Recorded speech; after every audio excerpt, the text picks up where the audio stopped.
सावधान।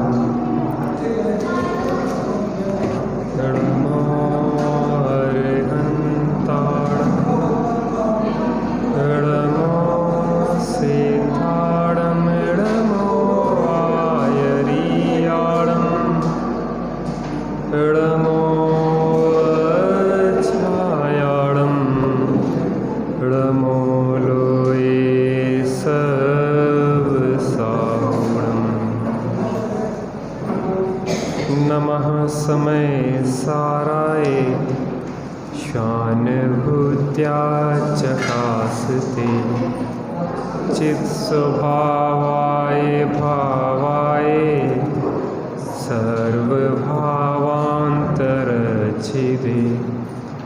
वन्दे तु सर्वसिद्धे ध्रुवमचलमणोभवं गतिं पत्ते ओछामि समय पाहुड़ मिड़मो सुध केवली बड़िदम। आत्मज्ञान ही ज्ञान है, शेष सभी अज्ञान बेस शांति का मूल है। वीतराग विज्ञान। पाठ करते हैं पहले। मेरे शाश्वत शरण सत्य तारण तरण ब्रह्म प्यारे तेरी भक्ति में क्षण जाए मेरे शाश्वत शरण सत्य तारण तरण प्यारे तेरी भक्ति में क्षण जाए एक साथ ही बोलेंगे, लेकिन बहुत धीरी गति से, जल्दी जल्दी नहीं, है ना। एक एक शब्द को हम समझते हुए, उस शब्द में डूबते हुए, उसका स्पर्श करते हुए हम पढ़ेंगे एक साथ। ज्ञान से ज्ञान में ज्ञान ही हो, कल्पनाओं का एकदम विलय हो, भ्रांति का नाश हो, शांति ब्रह्म प्यारे तेरी भक्ति में क्षण जाए सारे मेरे शाश्वत सत्य तारण तरण ब्रह्म प्यारे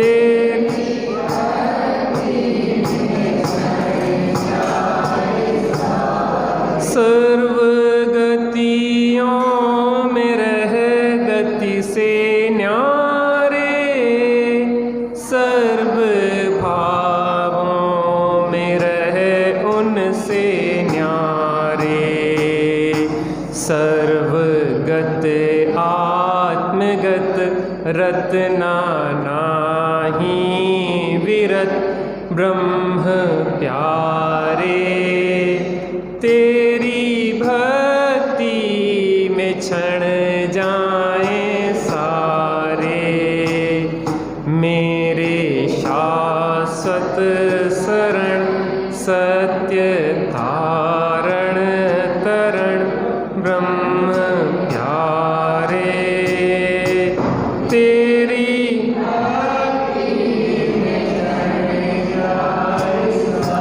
सिद्धि जिनने भी अब तक है पाई, तेरा आश्रय ही उसमें सहाई। मेरे संकट हरण ज्ञान दर्शन चरण ब्रह्म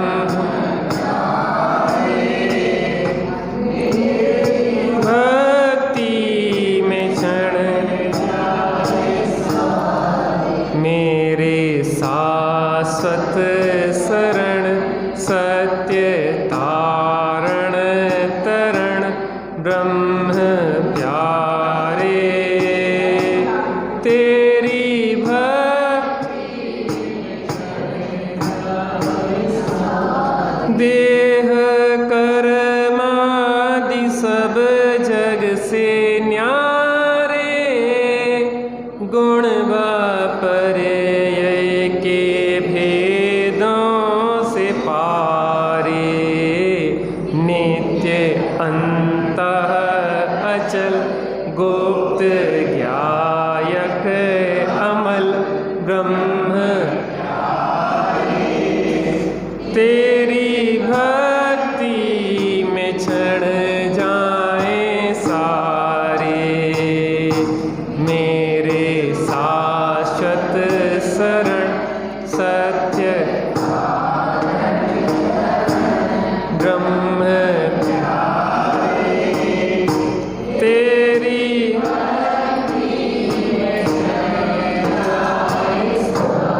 आपका आप ही प्रेय तू है, सर्व श्रेयों में नित श्रेय तू है, सहजानंदी प्रभो अंतर्यामी विभो ब्रह्म प्यारे, तेरी भक्ति में चढ़ जाए सारे, मेरे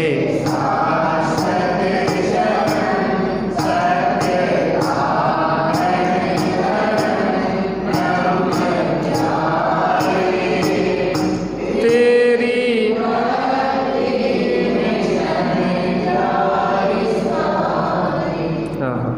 आपका आप ही प्रिय तू है। व्यक्ति प्रेम करते हैं, करना चाहिए प्रेम तो, लेकिन परमात्मा से प्रेम करना चाहिए। परमात्मा की जिससे प्रीति है उस शुद्धात्मा से प्रेम करना चाहिए।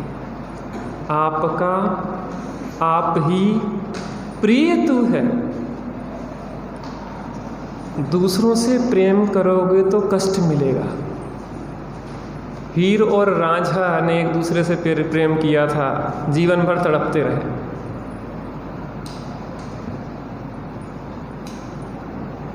लैला ने मजनू से प्रेम किया था, जीवन भर दुखी रहे। लेकिन एक ऐसी प्रीति है जिसकी प्रीति महासुख देने वाली है। आज तक हमने प्रीति तो की, लेकिन परमात्मा से नहीं की। आज तक हमने प्रीति तो की, शुद्धात्मा से नहीं की। प्रीति करना है तो शुद्धात्मा से करो। आपका आप ही प्रिय तू है। ज्ञान में जो भी पदार्थ झलकते हैं, ज्ञेय, वो सुंदर दिखाई देते हैं हमें। कितना अच्छा सुंदर बगीचा है, कैसे फूल हैं, कैसी नदियां हैं, कैसी झीलें हैं, कैसे सरोवर हैं। लेकिन भाई साहब, अगर ज्ञान ना हो तो कौन जाने। और सब जितने पदार्थ हैं सब ज्ञान रूप होके तो ही आ रहे हैं। ज्ञान कैसा महिमावंत है, ज्ञान कैसा चमत्कारी पदार्थ है। सब जगह ज्ञान ज्ञान ज्ञान का ही पसारा है। ज्ञान की प्रतिपल उठे तरंग, झांकता उसमें ज्ञान का चमत्कार है। ज्ञान में जो पदार्थ झलकते हैं हमें उनकी महिमा आती है, लेकिन जो ज्ञान जानता है, जो सर्व को जानने देखने वाला पदार्थ है, उसकी महिमा नहीं आती। हम महिमावान को भूल गए। मेरी ज्ञान तरंगों में बस ज्ञान ज्ञान ज्ञान ज्ञान का साम्राज्य है। ज्ञान ही ज्ञान भरा है। एक बार उस ज्ञान को देखें, एक बार उस ज्ञान स्वरूप आत्मा को देखें और उस ज्ञान स्वरूप आत्मा में डुबकी लगाएं, तो वास्तविक आनंद, अतीन्द्रिय आनंद के झरने फूटे। बाहर के झरने कोई सुख देने वाले नहीं। प्राकृतिक सौंदर्य देखने के लिए लोग भटकते हैं। अंदर में चैतन्य का जो प्राकृतिक सौंदर्य है जिसको किसी ने बनाया नहीं है, उसको देखने का अभ्यास करना है अपन। सर्व श्रेयों में नित श्रेय तू है, सर्वश्रेष्ठ। हमें दूसरों की महिमा आती है, उन्हें बहुत ज्ञान है, उनका ऐसा है जीवन, उन्हें बहुत विशुद्धि है। अरे सर्वश्रेष्ठ तू है। एक श्रेयस्कर शुद्धात्मा का श्रद्धान ज्ञान और स्थिरता करने से लोक का सर्वश्रेष्ठ पदार्थ तू बन जाता है। सहजानंदी विभो, सहज आनंदमय हे परमात्मा। कैसा है आत्मा? सहज आनंद स्वरूप।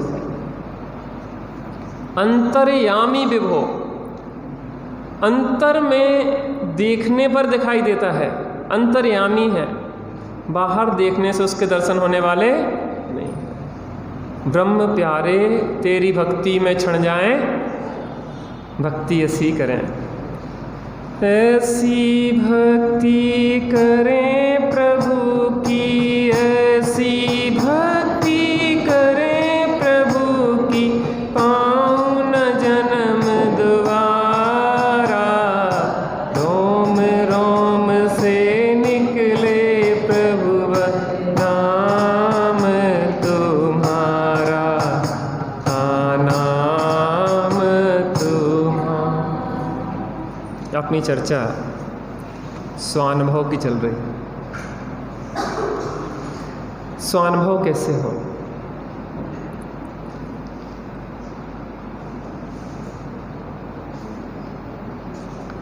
आपका आप ही प्रिय तू कैसे बने? सर्वप्रथम अपन ने देखा था कि जगत की सर्व कलाएं हमने सीखी हैं, लेकिन एक कला नहीं सीखी। कौन सी कला? स्वानुभव की कला। भव से पार होने की कलाएं हमने नहीं सीखी। संसार सागर में डूबने की कला तो सीखी है।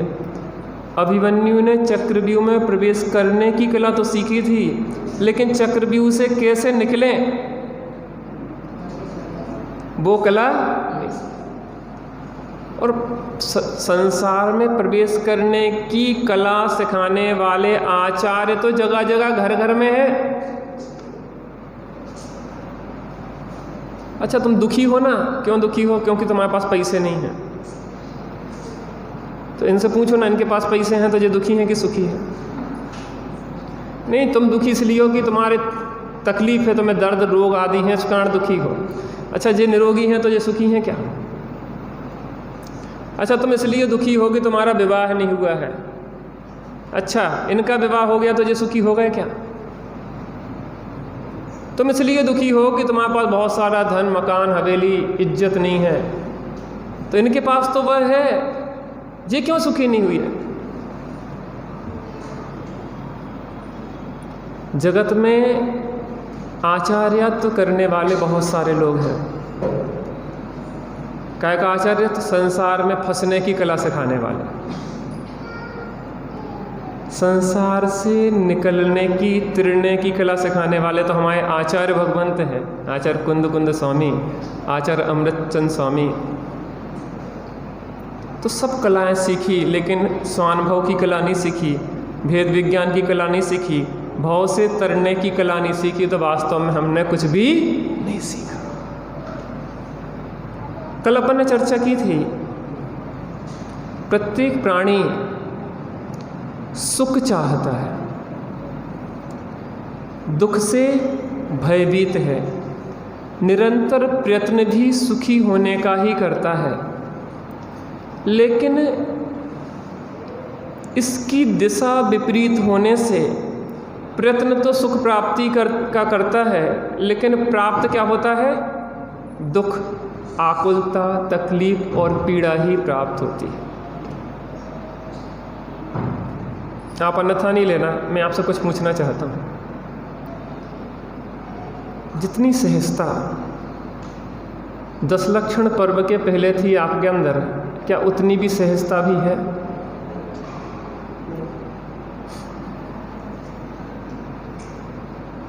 थके हुए, मुरझाए हुए चेहरे, ऐसा लगता है कि जैसे बहुत मेहनत करके चले आ रहे हों। मैं ये पूछना चाहता हूँ कि धर्म से जीवन में शांति होती है कि थकान होती है?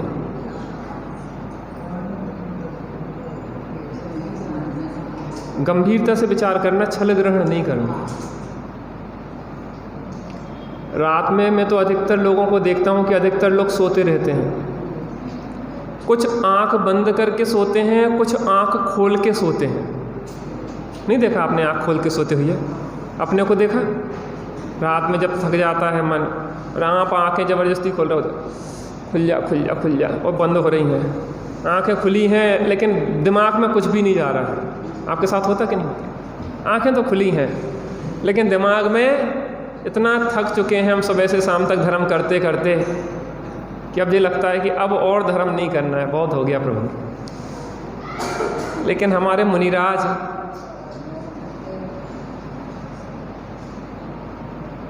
जितना जितना धर्म बढ़ता है उतना उतना आनंद बढ़ता है, थकान दूर होती है और शरीर की ऐसी स्थिति होती है कि अंतर मुहूर्त में ही उनकी निद्रा आदि पूरी हो जाती है, कोई थकान नहीं होती। थकान तो कसाय से होती है। बिना समझे धर्म हमने आज तक बहुत किया। समझ के अल्प प्रयत्न करने पर भी मंजिल प्राप्त हो जाती है और ना समझ के बहुत प्रयत्न करने पर भी हम मंजिल से दूर होते चले जाते हैं। गृहस्थ व्यक्ति जितनी मेहनत करता है,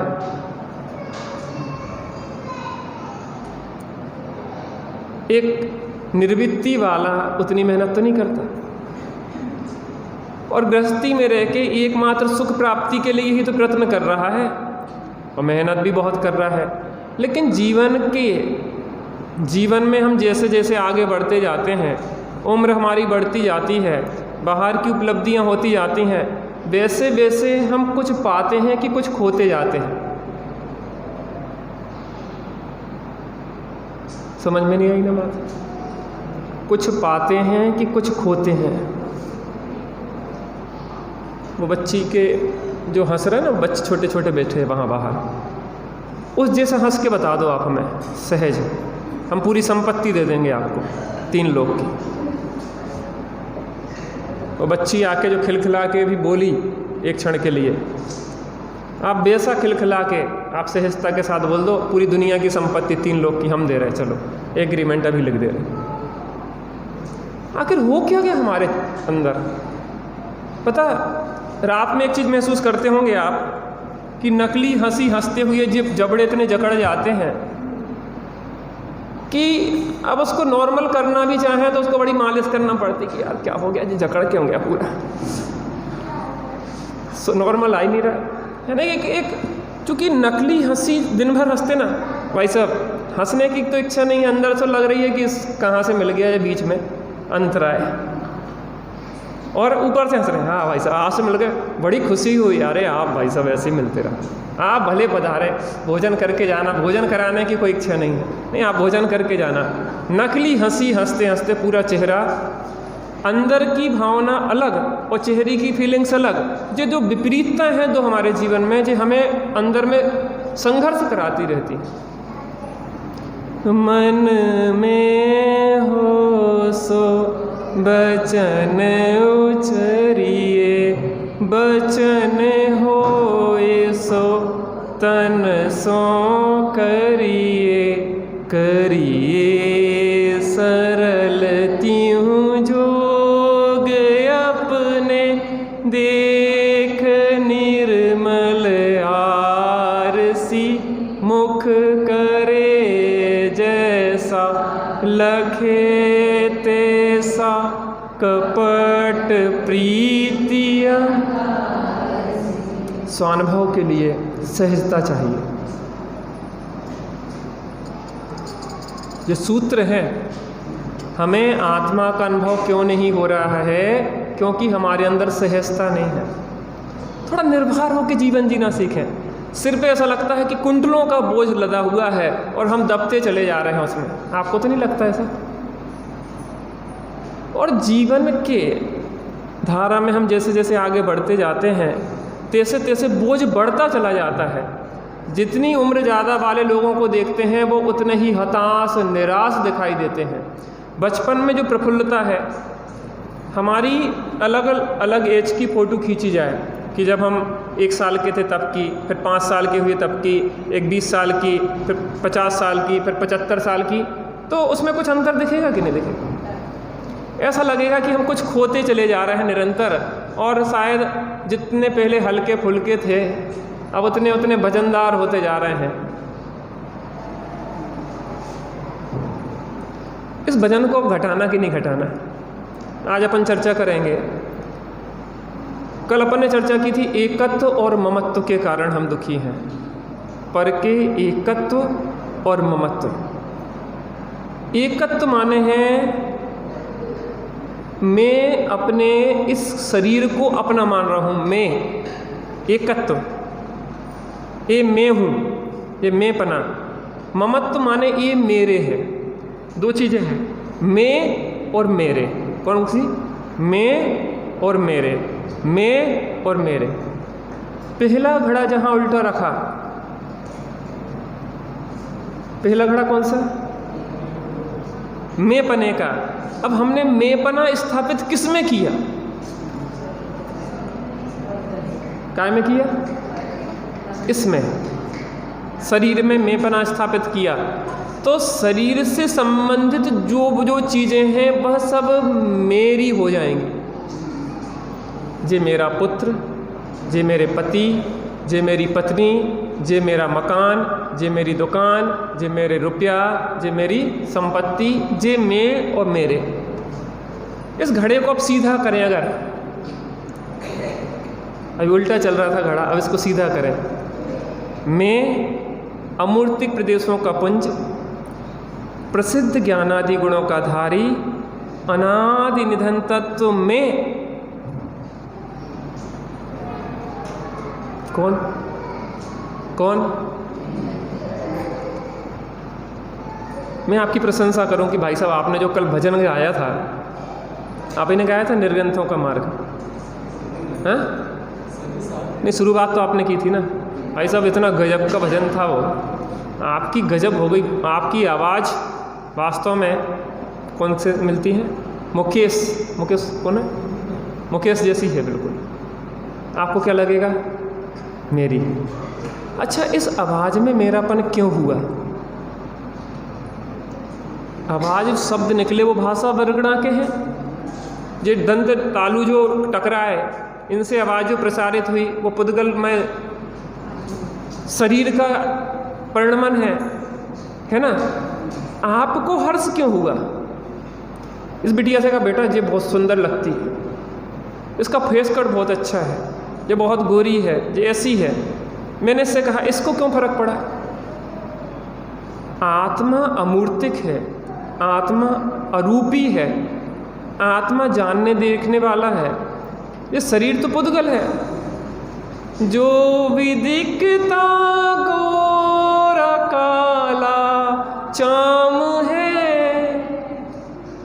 कौन है जी? चाम है। और कोई ने प्रशंसा कर दी, अरे ये तो बहुत सुंदर लगती है, ये तो बहुत अच्छे लगते हैं।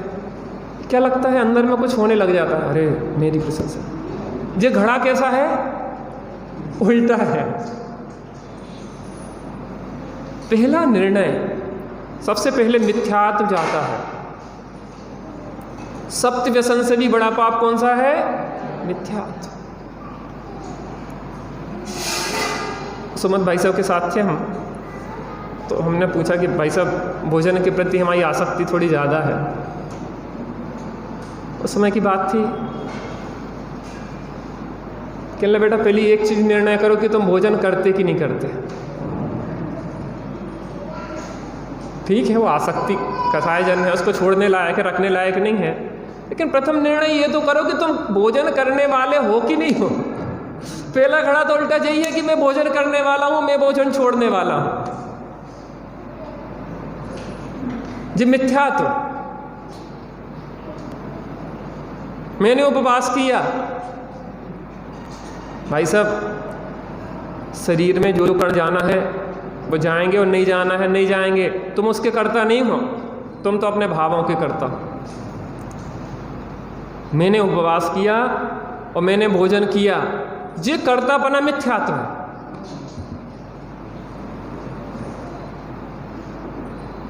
परिणमन परद्रव्य का है और तुम क्या मान रहे हो, मैंने किया। तो पंडित जी उपवास करें कि नहीं करें? उपवास अपनी कसायों को समेटने के लिए, आसक्ति को घटाने के लिए, वो प्रक्रिया अलग है। लेकिन जब तक यह मान्यता नहीं जाएगी कि मैं भोजन करने वाला हूं, ये तो मिथ्यात्व हो गया ना। अब कितना ही धर्म करें इसके पीछे, पहला ही घड़ा उल्टा हो गया तो दूसरे घड़े तो उल्टे रखने ही वाले हैं। मैं अब जब तक शरीर में मैं पना है, पता, हम उस उपवास का भी अहंकार करेंगे। अच्छा, तुमने एक भी उपवास नहीं करे और हमने तो 10 उपवास किए। निषेध उपवास का नहीं है, निषेध है मिथ्यात्व का।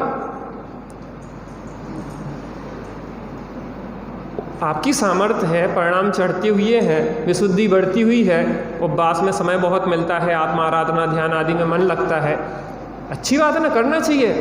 लेकिन हम धीरे धीरे और मुरझाते चले जाएं, हमारी भाव विशुद्धि बढ़ने की जगह घटती चली जाए और ऐसा लगे धीरे धीरे कि कब ये 10 दिन निकले और धर्म छुट्टी मिले।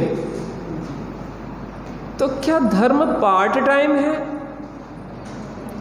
कि कुछ समय के लिए हम धर्म का धर्मात्मा, कुछ समय के लिए धर्मात्मा, कि धर्म फुल टाइम है? कल अपन ने चर्चा की कि ये मैं और मेरे।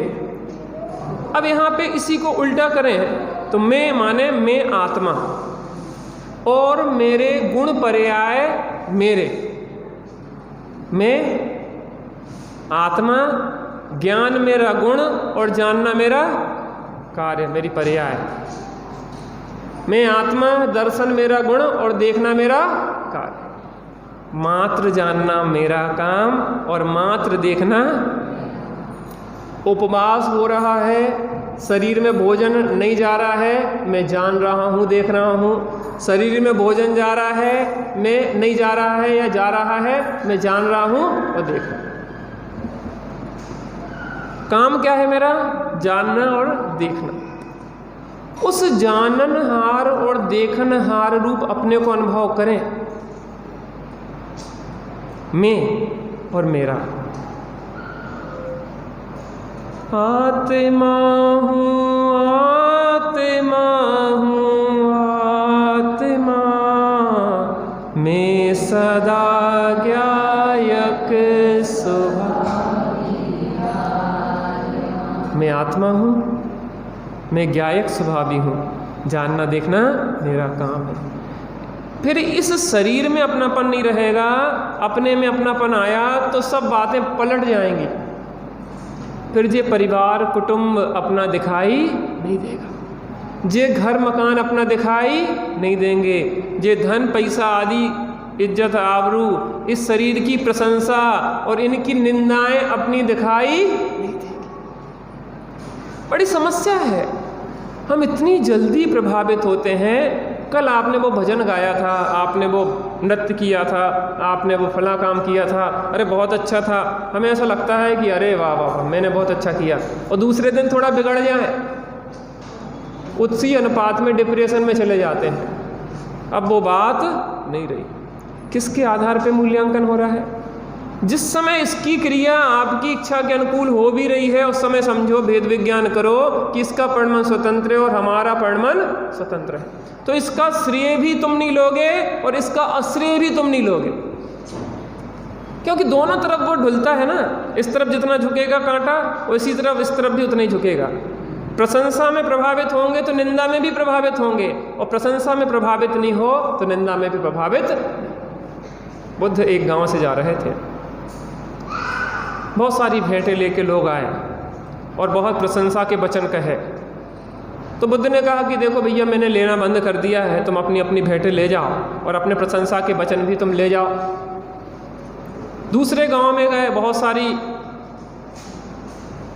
गालियां लोगों ने दी, बहुत प्रकार की निंदा की और गंदी गंदी चीज़ें लेके आए। तो उन्होंने कहा देखो मैंने लेना बंद कर दिया है, अपने शब्द और अपनी वस्तुएं तुम वापस ले जाओ। अगर हमने मैं और मेरे पने का सही निर्णय कर दिया तो हमारी बहुत सारी समस्याएं दूर हो जाएंगी। हम एक सहजता की ओर ढलेंगे, सुख में होकर मंगन न फूले, दुख में कभी न घबराए। हम अप्रभावित रहने की कला सीख जाएं, और वो होती है अप्रभावित रहने की कला मिथ्यात्व के जाने से। कौन सी कला? मिथ्यात्व के जाने से अप्रभावित रहने की कला का प्रारंभ होता है। जैसे ही मैं और मेरे पने का निर्णय हमें होना शुरू हो जाता है कि कौन मैं है और कौन मेरा है, तहाँ हम अप्रभावित रहना सीख जाते हैं। शरीर या कर्म के उदय से, शरीर या कर्म के उदय से जो भी प्राप्त हो रहा है उसको कर्म के उदय के खाते में डालते हैं और अपने को उनका जाननहार जानते हैं। ए बेटा, ए पीछे थोड़ा उसको शांत रखो। समझ में आया ना? कर्म के उदय का कार्य है जे मैं जानने वाला हूँ। दूसरा पॉइंट, 4 प्रकार की कुबुद्धि चलती है, एकत्व, ममत्व, कर्तृत्व और भोक्तृत्व। यही संसार का मूल है। आज अपन कर्तृत्व और भोक्तृत्व संबंधी विचार करते हैं। कर्तृत्व, प्रत्येक वस्तु अपने ही गुण पर्यायों का करता है और अपने को ही भोगता है। किसका करता है? अपने गुण पर्यायों का करता है और अपने को ही भोगता है। क्या हम पर का कुछ कर सकते हैं? जैसे मैंने कहा कि जी हाथ में यहाँ से यहाँ लाया, तो मैं यहाँ से यहाँ लाया, तो जो मेरा कर्तृत्व है कि ये पुद्गल का जो औदारिक शरीर है, जो इसका परिणमन स्वतः अपनी योग्यता से हुआ। कैसे हुआ? अपनी योग्यता से हुआ।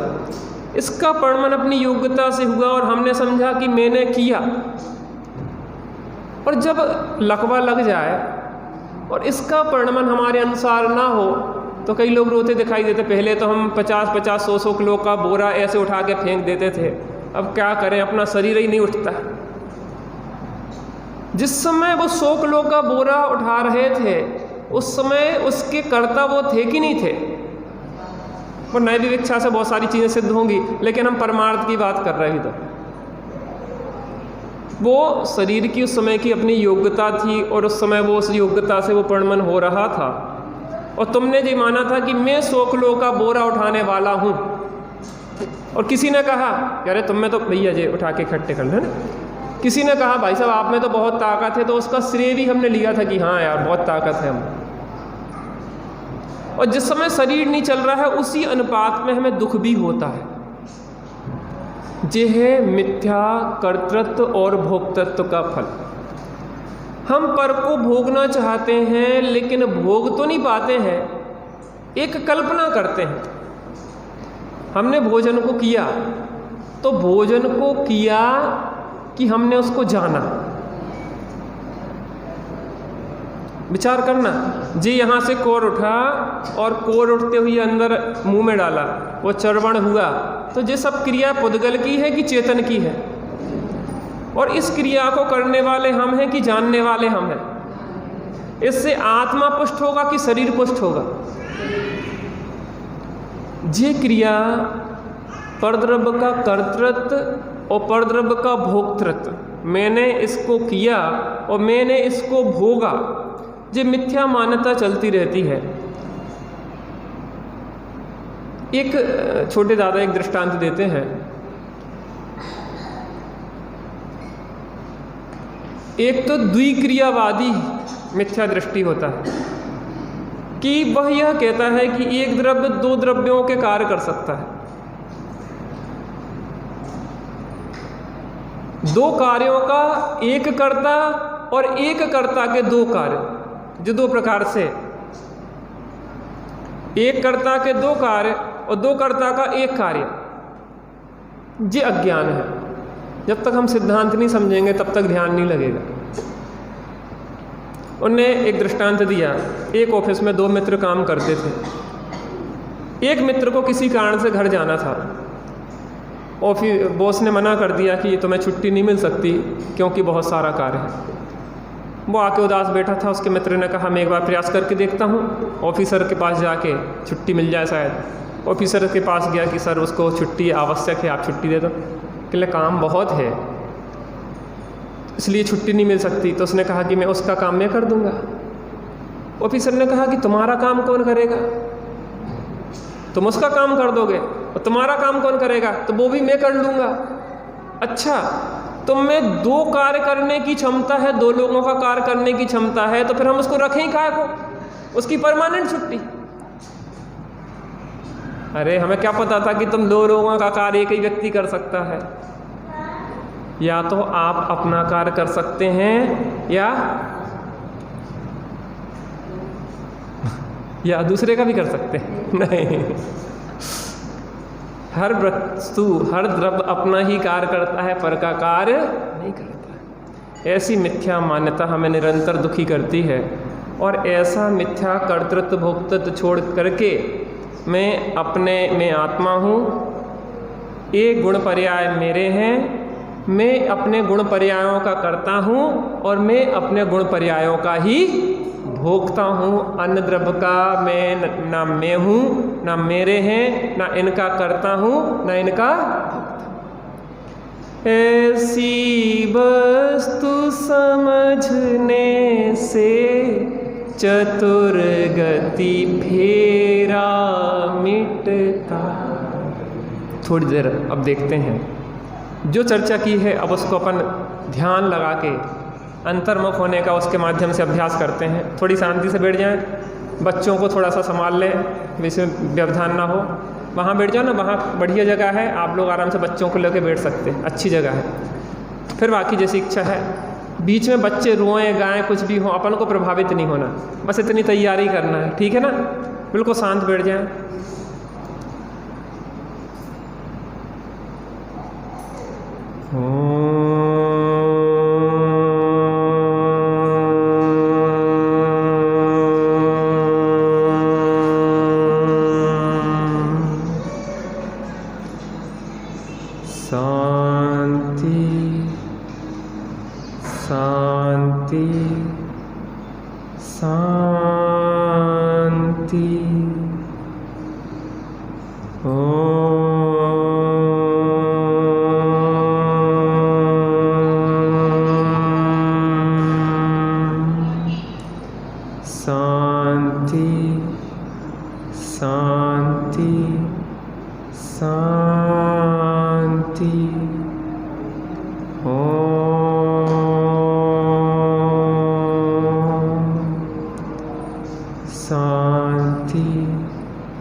कुछ क्षणों के लिए बिल्कुल निर्भर हो जाएं। ऐसा महसूस करें कि हमारे ऊपर का समस्त बोझा उतर गया है।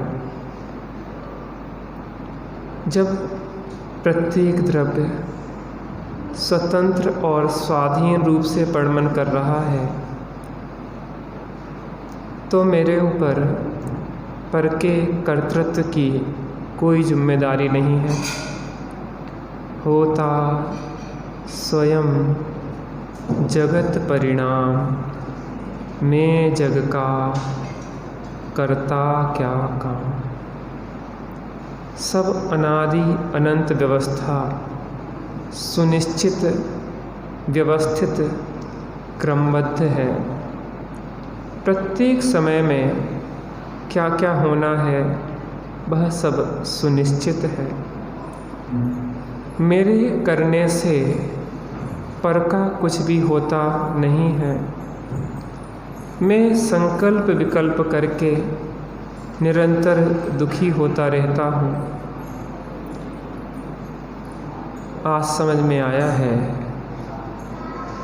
कि प्रत्येक द्रव्य स्वतंत्र स्वाधीन है। अनादि निधन वस्तुएं भिन्न भिन्न अपनी अपनी मर्यादा सहित ही वर्णन कर रही हैं और करती रहेंगी। हमें किसी की कोई जिम्मेदारी नहीं है। कुछ क्षणों के लिए एकदम हल्के हो जाएं, एकदम निर्भर हो जाएं। जो भी स्थिति शरीर की बने, मात्र जानें और देखें, उसके साक्षी रहें। जो भी विकल्प चल रहे हैं, बच्चे शोरगुल क्यों मचा रहे हैं, इनका मोबाइल क्यों बज रहा है, इन्हें इतना ही नहीं पता कि स्वाध्याय में मोबाइल बंद करना चाहिए। ये कोई जिम्मेदारी आपकी नहीं है। आपको तो मात्र यह करना है कि जो भी घटे उसको जानना है। मोबाइल बज रहा है तो भी जानो, बच्चे शोरगुल कर रहे हैं तो भी जानो, कोई आपको हिला रहा है तो भी जानो, और मात्र जानो। शरीर की जो भी क्रिया हो दूर बैठे हम देख रहे हैं और जान रहे हैं। शुभाशुभ आश्रय भाव जो भी हो रहे हैं उन्हें हम मात्र जान रहे हैं और देख रहे हैं। और थोड़ा केंद्रित हों और थोड़े गहरे डूबें तो कौन जान रहा है, ऐसा प्रश्न अपने से करें। क्योंकि जिसे जाना जा रहा है वह भिन्न है, शरीर भिन्न है, आश्रव तत्व भी जीव तत्व से जुदा है। मैं जीव तत्व हूँ, यह आश्रव भाव आने जाने वाले हैं। मैं नित्य स्थायी तत्व हूँ, मैं इनको जानने और देखने वाला हूँ। और गहरे डूबें, वह कौन जानने देखने वाला है जो इन दोनों को जान रहा है। और उस जाननहारे में गहरे डूबते जाएं, डूबते जाएं, डूबते जाएं। जैसे ही उस जाननहारे में डुबकी लगेगी, तैसे ही यह विकल्पों का जाल शांत होना शुरू हो जाएगा। जैसे धूल का गुबार उठा था और धीरे धीरे वह शांत होता जाता है, ऐसे ही हम जाननहारे में स्थित होते हैं। यह विकल्पों का जाल कहाँ चला जाता है पता ही नहीं पड़ता। थोड़ी देर बिल्कुल शांत होके, साक्षी बनके, तटस्थ ज्ञाता बनके मात्र जानें और देखें, जानें और देखें। जो भी परिणमन हो रहा है, जो भी स्थितियां घटित हो रही हैं, मात्र जानें और देखें और जाननहारे पे केंद्रीकरण करें। कुछ क्षण बिल्कुल शांत बैठ जाएं, शांत बैठ जाएं, शांत बैठ जाएं।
पर इससे हमारा सुख दुख नहीं आता। हमें दूसरा अन्य कोई दुखी कर सकता है, हमें अन्य कोई सुखी कर सकता है। इस मिथ्या भ्रांति को छोड़ देना चाहिए। परद्रव्य से अप्रभावी रहने की कला हमें सीखना है। हम उन महामुनिराजों के भक्त हैं जो निंदा और स्तुति में, उपसर्ग आदि प्रतिकूलताओं में भी बिल्कुल सहज ज्ञाता बने रहते हैं। हमें भी उस सहज साक्षी भाव का अभ्यास करना है। कोई निंदा करे या प्रशंसा करे, रोग आदि हों या शरीर स्वस्थ रहे, जो भी परिणमन हो, हम उसमें सहज रहने का, साक्षी रहने का अभ्यास करें। उठते बैठते, चलते फिरते, घर का कार्य, व्यापार धंधा करते हुए एक अपने ज्ञाता दृष्टा स्वरूप को ऊर्ध्व रखें। खाते हुए भी मैं खाने वाला नहीं, मैं जानने वाला हूँ। चलते हुए भी मैं चलने वाला नहीं, मैं जानने वाला हूँ। व्यापार धंधा करने में, सामान को उठाने धरने में एक अंदर में साक्षी पने की ऊर्ध्वता रहे, जो सदा जानने के अलावा कुछ भी नहीं करता। अभी तक विपरीत अभ्यास किया है, अब सम्यक अभ्यास करें। श्रुत भवन नए दीपक नए चक्र में कहा है कि खोटी वासनाओं को सम्यक मान्यताओं के द्वारा पलटना पड़ता है। जो भी हमारी खोटी मान्यताएं हैं, उनको सम्यक मान्यता से हमें तोड़ना है और निरंतर इसका अभ्यास 24 घंटे में हमें करना है।